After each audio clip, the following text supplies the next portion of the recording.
Alright guys, you've been waiting for it. Here it is, 2012 4th of July Firework Stash.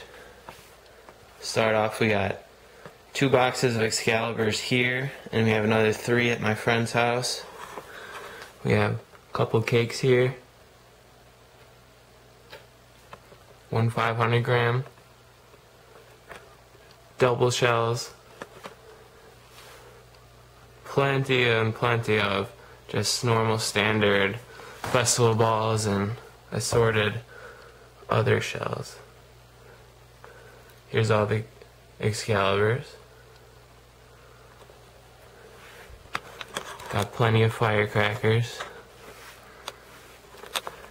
rockets, parachutes, fountains, some Saturn batteries, more fountains.